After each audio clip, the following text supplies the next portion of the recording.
ख्याल तुम रखना।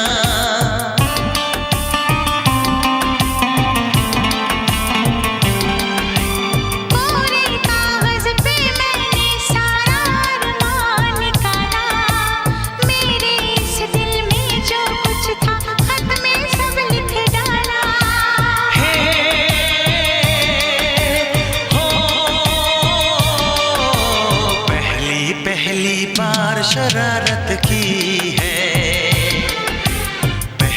पहली बार शरारत की है। कुछ न समझ में